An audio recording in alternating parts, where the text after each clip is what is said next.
I'd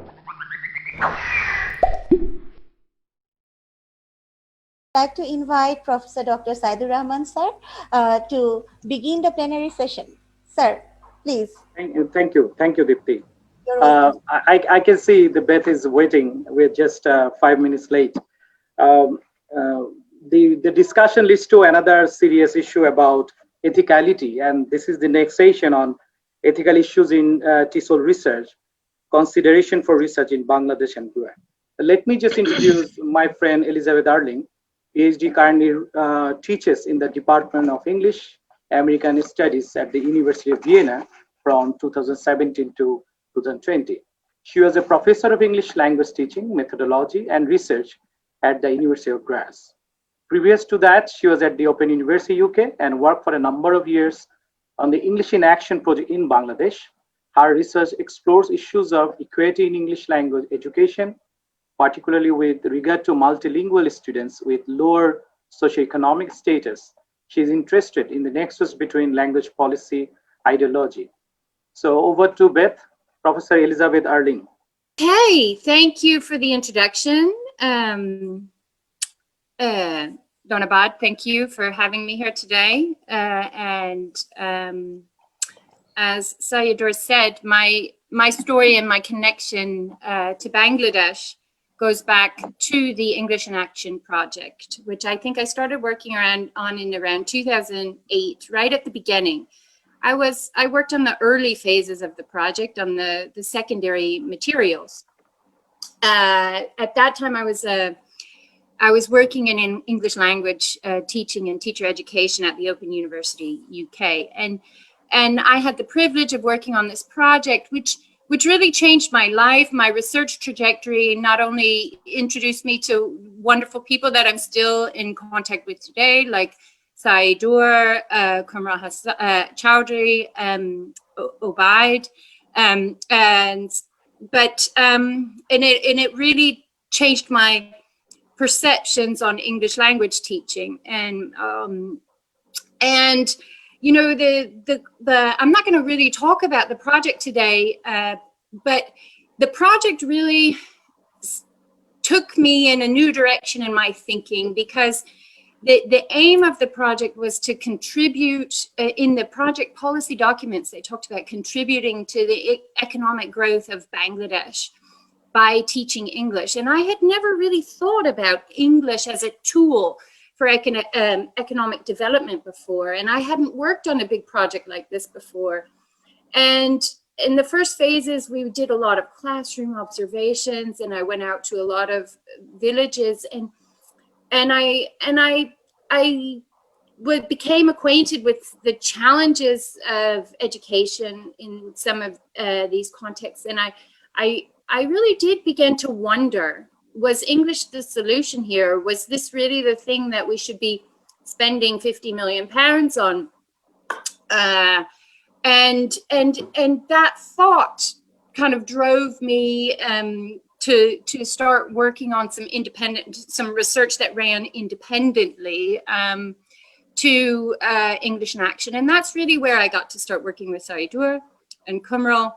And the British Council funded a few projects in which we looked at people's attitudes to English in rural areas, and what they thought about the language as a language for development. And I got to see more closely these ideologies of English, and how strongly it was related to this idea of economic development and progress. And so just to mention here, these two projects and the reports for which and Saidur worked with me on both of them, they're both freely available online for you. And and you know, just to say here again that we couldn't have done these projects without the participants and with all of the people in the team, like Kumral, Philip Sargent, Mike Sully, and the support of the OU and the support of the British Council and the EIA project, which was funded by the Department for International Development in the UK. And without these people, these projects, these experiences, I wouldn't be talking to you about these things today. And what I really wanted to focus on today in this talk is ethics and this idea of ethics. And I got to watch the first talk 2 days ago by Mahbub, and he talked about credible projects. And I noticed that the E at the end of credible is for ethics and ethical. And so what do we mean by ethics, and why do they matter for our research, and why do they particularly matter in research with participants who might be vulnerable in contexts where resources are scarce? Now, the first thing to say about ethics is there are official guidelines about them that our institutions put out, that our universities require. There's a form we need to fill out. There are boxes we need to tick.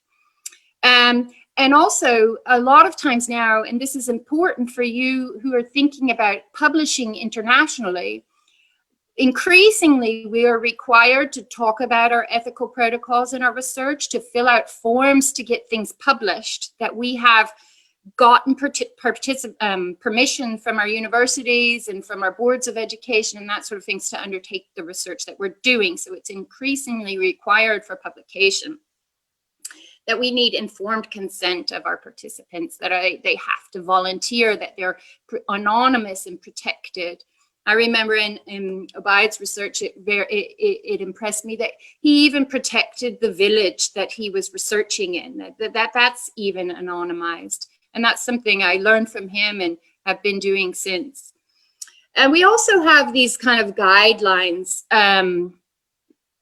codes. The British Association of Applied Linguistics has a very thorough guideline about working ethically. The Global Challenges Research Framework has also come up with an ethical framework.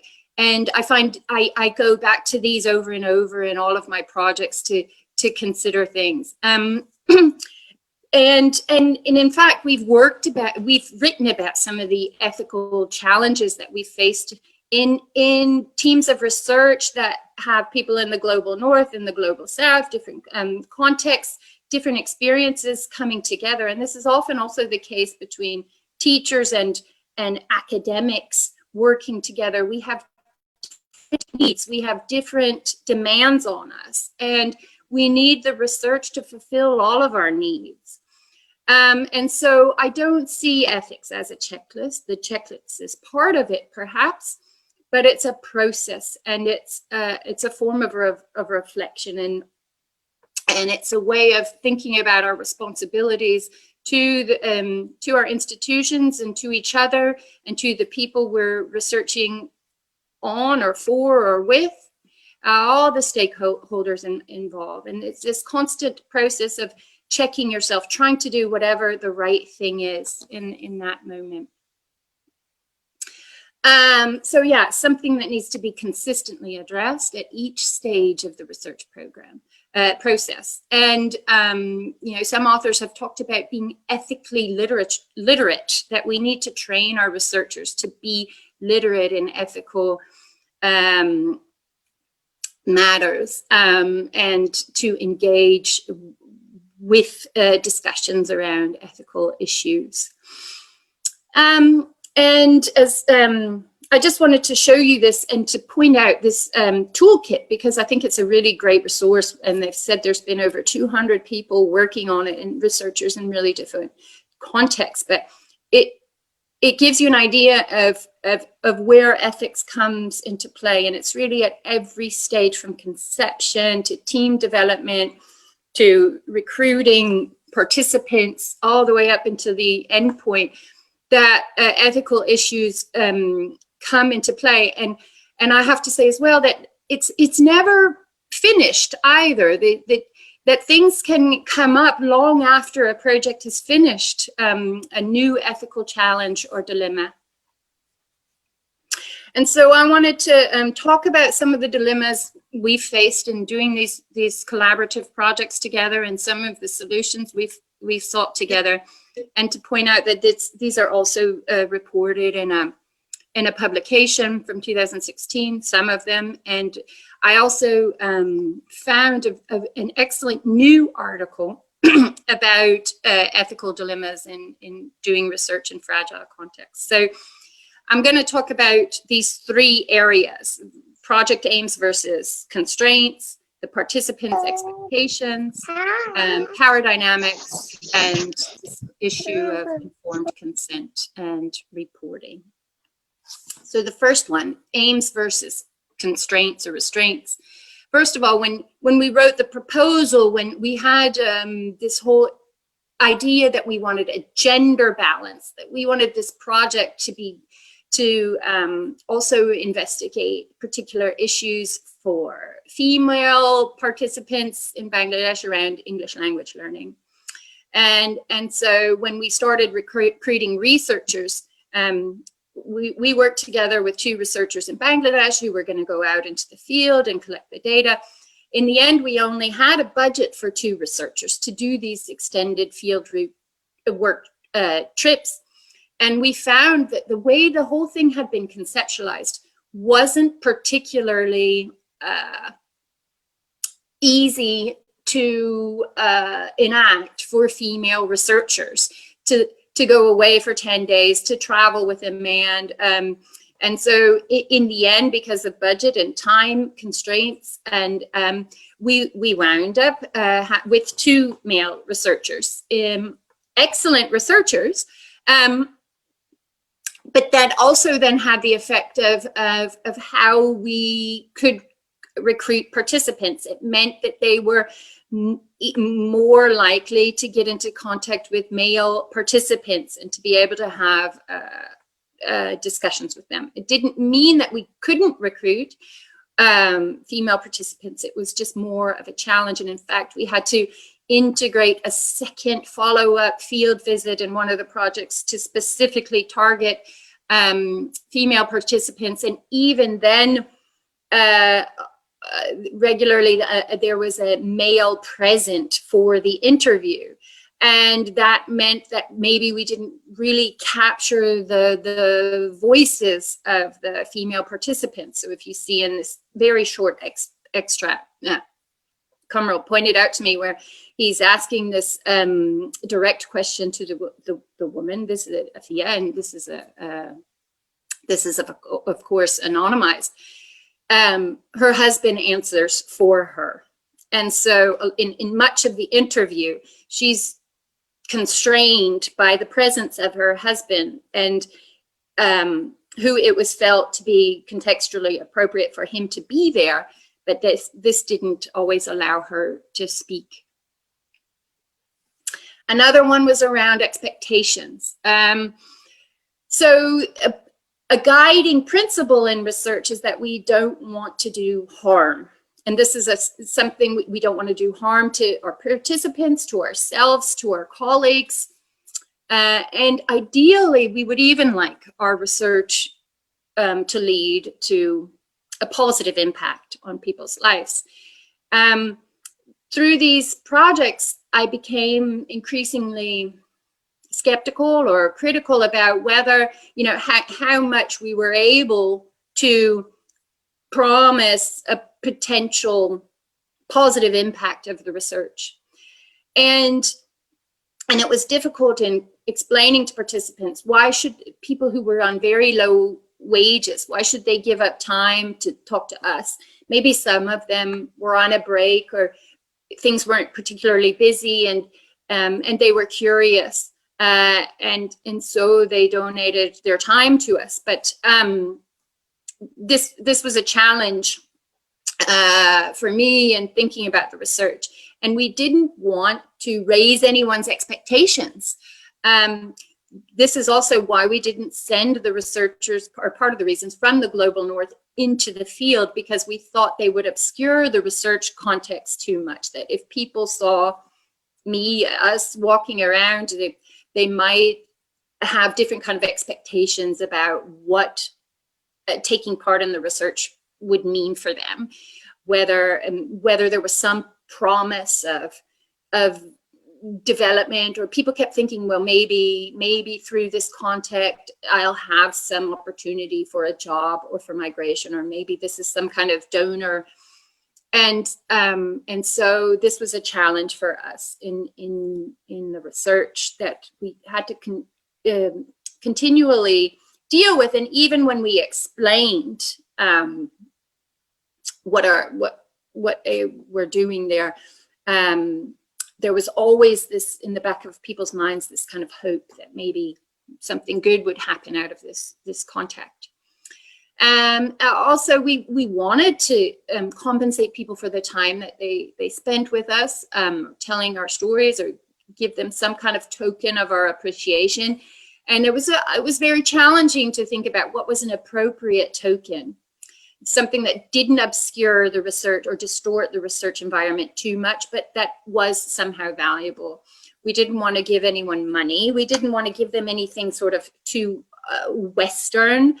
And so we wound up, I think, giving people locally popular food items. But that was also difficult. And it was a challenge that we hadn't expected at the outset. And then there were these sort of power dynamics in the project and competing agendas. Some of them starting from the funders, really. So the funding we got, it was British Council funding. It had to go directly to an Institute of Higher Education in the UK. So it had to be used in a UK-based university. But part of the funding, the requirement was that there was supposed to be some kind of international partnership. So you had to have these kind of partnerships. The data, the project was owned by the UK Higher Education Institute. The people, in the UK, we needed the research for our professional development, for our publication requirements. And the Bangladeshi partners were interested in being to be part of international projects, to collaborate. And we relied on their expertise of the local context, of the local languages. The project wouldn't have been possible without this kind of collaboration. And it was interesting when we went to the official documents about who owns what and who did what. The guidance said that people who were researchers and just collecting data, they weren't owners of the research. And we began to then struggle with this guidance and this idea, but how can it not also belong to them when their knowledge is essential for doing the project altogether? So that was a big challenge for us. And so we decided to just try and be as open and honest about our situations and our demands as we could be, and to constantly explore different opportunities for co-publication together. And then there were the imbalances within the researchers in the research. So even though we had Bangladeshi researchers, they were people who were working at universities, they were based in the capital, and of course they were then outsiders in the rural contexts. And so there was this kind of dilemma as well. And they had to work to gain the trust and rapport. And as the presenter just before me was saying, they were wound up using a mediator, someone in the local community, to help them kind of gain access to other people. And they found that this kind of put them, I think, in interesting positions sometimes, that where they had to reflect on their own preconceptions and biases to be able to really have to have good conversations with the participants. And finally, around this issue of informed consent, we found it particularly difficult to follow the official guidelines here. And I drew on this article by Shamim and Qureshi, who say, look, these these informed consent guidelines that were developed in the West, they're not appropriate in these kind of contexts. There was a lot of suspicion about research. There was a lot of suspicion about signing a form among these participants. And so, so we wound up doing this orally and finding ways to communicate informed consent orally, and kind of roughly interpreting these formal guidelines for this context. And so I do think that while it is important to get people's consent and trying to explain what we're trying to do with research, I do think we need some more contextually appropriate accommodations for criteria like these. When it came to publication and dissemination, there were other conflicts that came up. Everyone wanted to be part of publications. We did find ways of co-authoring different types of publications together.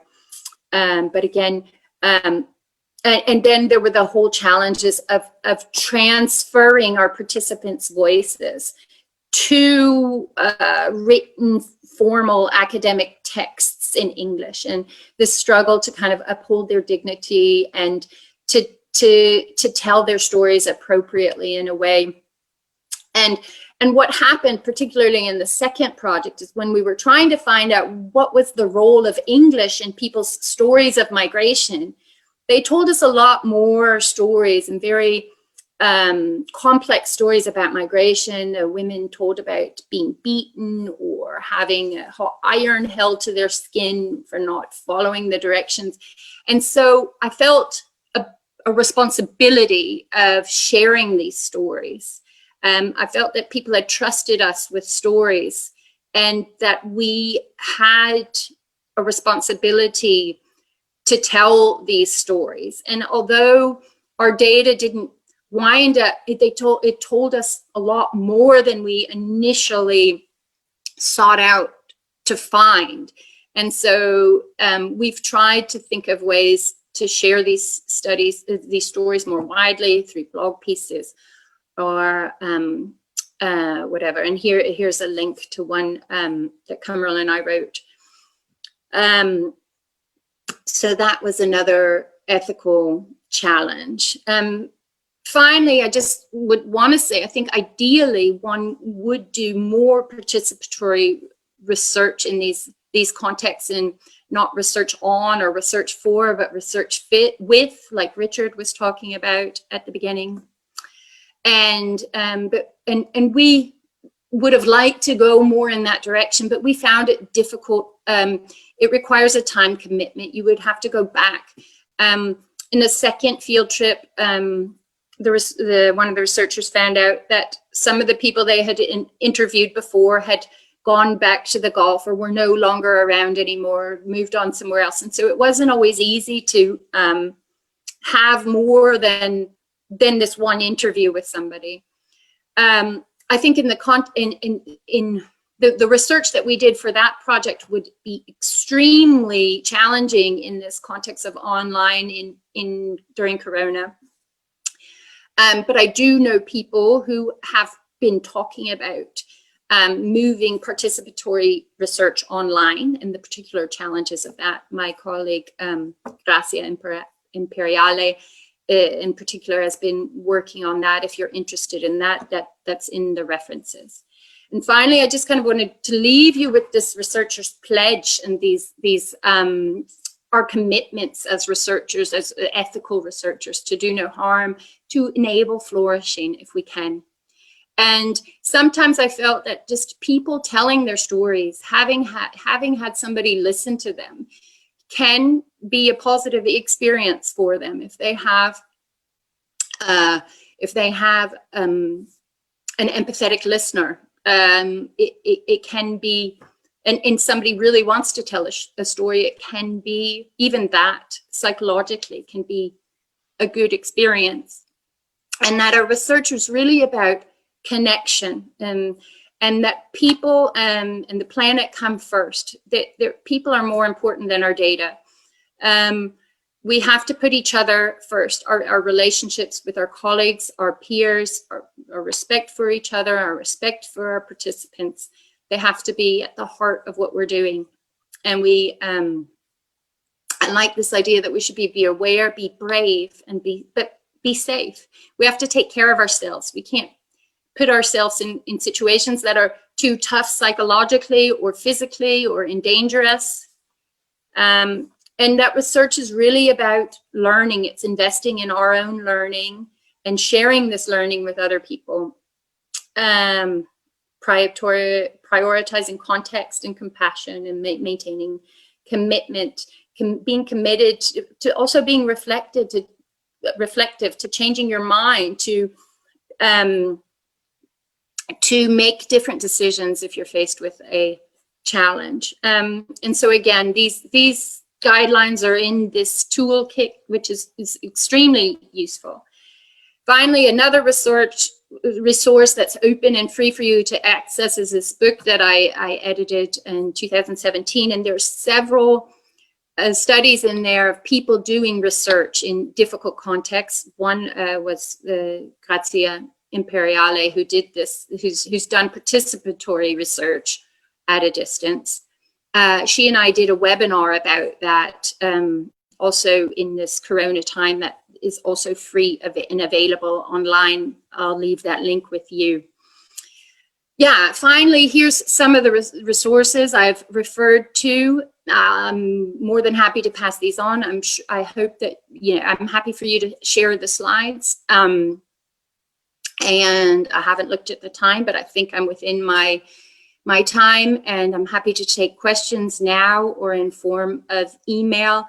And yes, thank you again for the invitation and for giving me this time to talk. Thank you, Beth. We have just finished it within the time frame, actually. So we can take a few questions. Do you have any questions, please?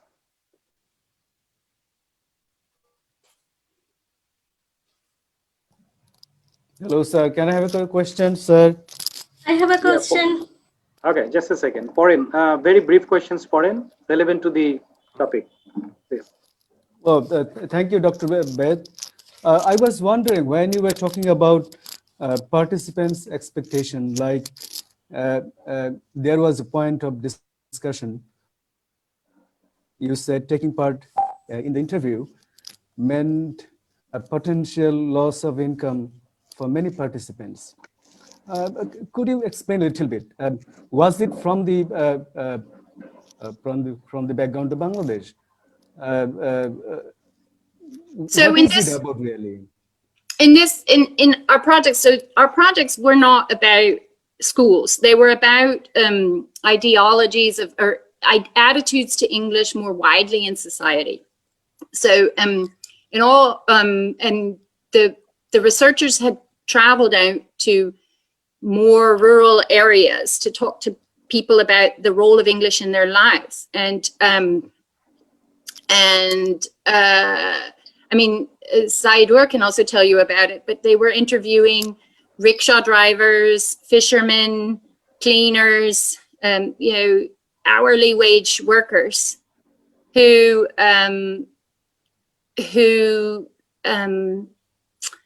donated their time and took time out of what they would be normally doing. And we were just aware of the fact that their time meant a lot. I mean, everyone's time is valuable. We have to treat it like a rare resource in any research project. But in these particular contexts, maybe it meant a meal for this guy's children that evening. Okay, but did you achieve your objectives of your project, English in Actions?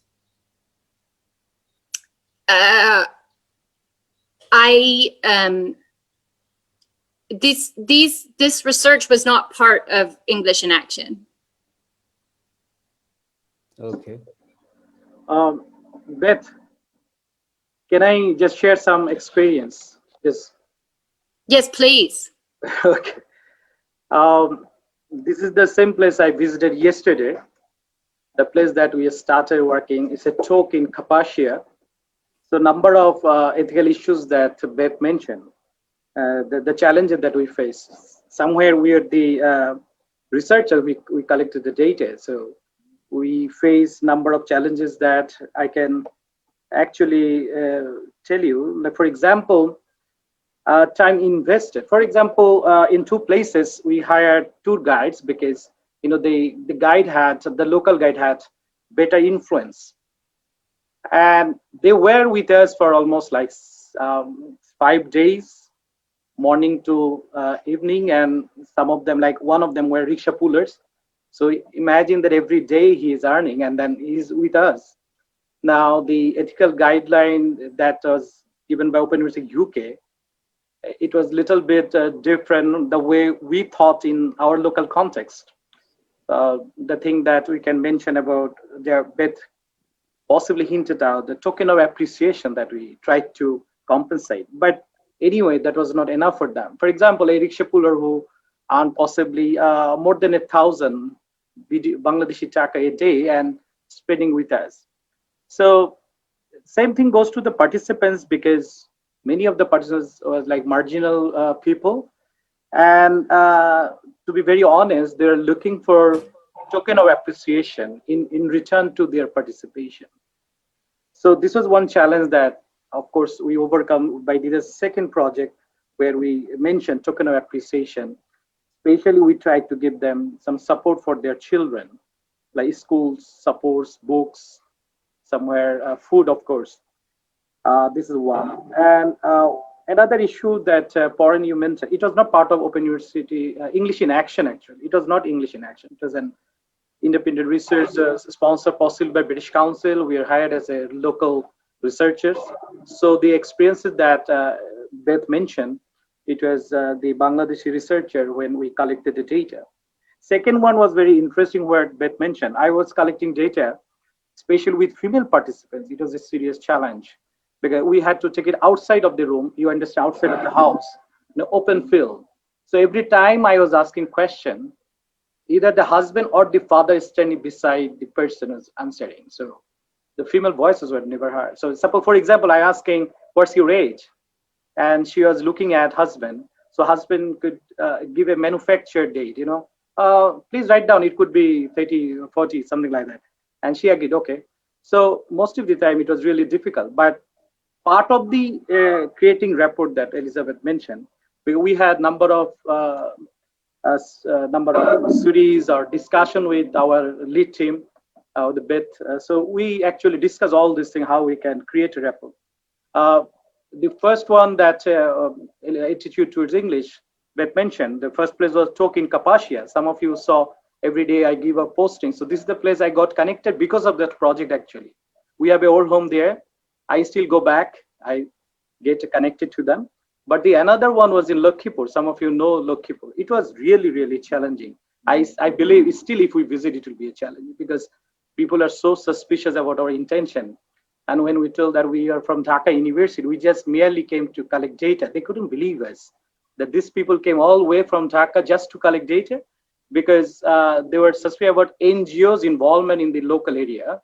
They didn't trust the NGOs, and we had to tell them we are not the NGO, actually. We are independent researcher. So in our the report that Elizabeth mentioned, which is available on the UK British Council publication sites, you could see that we actually mentioned about all these challenges, how we overcome. So I just want to say, because I've had a couple of questions about it, the goal of EIA that I put at the beginning of the project, at the presentation, I put that there because it was something that really got me thinking. In terms of the research that was conducted for EIA, all of that has been published openly on their websites.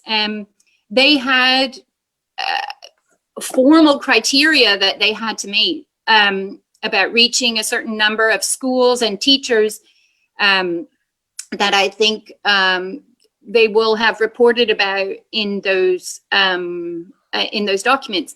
And I think in terms of, the criteria and the way that these projects are framed within this context of DFID, the project was considered a success. How it has changed the culture of English language teaching I think is a bigger question, but it certainly changed the landscape of ELT in Bangladesh, I think, and allowed a lot of us to connect and find each other. One question that I don't know whether Beth, you'll be giving the answer. Many people are asking, did the EIA project meet the goal of raising the standard of English in Bangladesh? I just tried to answer that. Yeah, that's the awareness. Okay. Yeah. Right. Okay. Any more questions, please? I just wanted to ask, yeah, Habidur I Rahman. asked a question. Oh, Hamidur Rahman, sorry. Then we'll give it to you. Well, as is my experience, I was a consultant for LTID, and one of the things that LTID and EIA, I think, failed to do is to address the question of examination system, which Poren referred to, and that has spoiled everything. Yeah. Yes, and unfortunately, we knew that when the project started. But the idea was always, well, perhaps we can change assessment if it becomes clear that these approaches are successful. But so often the case that when teaching and assessment strategies are not changed together, that the interventions will not be wholly successful or as successful as they could be. Last question, Taslima. Okay. Very briefly. So it's about consent. So I was just thinking, because I was doing a research on online forum discussion. So it's a huge online forum. So I cannot ask each of the teachers for their consent. So I just planning to leave a comment, a Facebook post on that page that if you do not like to attend, if you do not like me to use your data, please let me know. And I found very low rate of response. So do I need to say that they are fine with the consent so I can go with it? Because they didn't say they don't have any problem.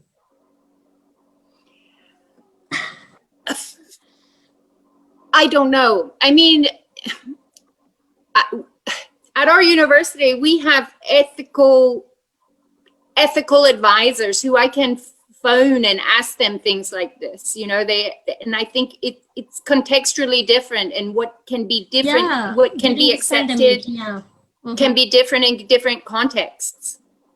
Okay, thank you. I'll be in touch. And I think I don't know. I would hesitate to advise you because I don't know the whole kind of data protection context situation, and all of that. Yeah, I understand. Yeah, all I can say is that the principle that would guide me is to just try and do my best to be clear in my aims and to not trick anybody, and to be as, maybe Sandisha, you know something better that you can answer this. Well, actually, she already asked this question earlier with regards to the, when she was talking about the consent and everything, and I'd said the same thing, that even if you would even if you use the source, you have to actually, mention the source, and you tell them that, yes, I got this from there. So you have given them the kind of, recognition of their work. So that it was about whether they can opt out. So you wanted to see that, if you're not happy to be a part of my study, then please let me know. I think a lot of us do that these days, also with photos at schools that at my children's school, they say, if you don't want your children to be photographed, then sign this form. Mhm. Otherwise, we assume that you're okay with it. Well, We've done actually, everything in our power to tell you what the situation is. Mhm. well, If you want to opt out, we respect that, but you have to then opt out. But Mhm. Elizabeth, then that is, I would not agree with that kind of a mode of working, because honestly speaking, if as a parent, if I'm told that if you want to opt out, you need to sign this, and if I don't sign it, so you're taking a photograph of my child, for all you know, I might not have received that form. So Right. that is right, correct. So the actual correct ethical way is you take the permission for taking the photograph. So technically, Tasneema should take the permission for doing that thing rather than taking permission for not doing it. So that would be my personal way of working, I would say. Yeah, the Thank you. wording was a bit different. I understand. Yeah. Yeah, that's what I'm saying. We have to be very careful because there are possibilities where the person might not have understood. This is the reason why, when I talked about online research, I made it very clear that you need to get somebody to explain to the other person what exactly is that what the person is going in for. You know, we Yeah, just can't expect. I'm also planning to show them my total writing once it's ready so they can see and they can say, okay, no, you want to use my data. There is no mention of the names of the forum, the discussion in the forum. Dr. Akhtar, don't ask people to opt out. Ask people for their permission. That would be my personal suggestion. I don't know what Dr. Erling would agree to, but what do you think, Dr. Erling? It's always No, better I mean, to. I think it's best. I think it's best. Best idea. Thank you, Dr. Elizabeth, for a wonderful and engaging session. And we're going to show you your certificate. Rahman, I'm requesting you to show the certificate. And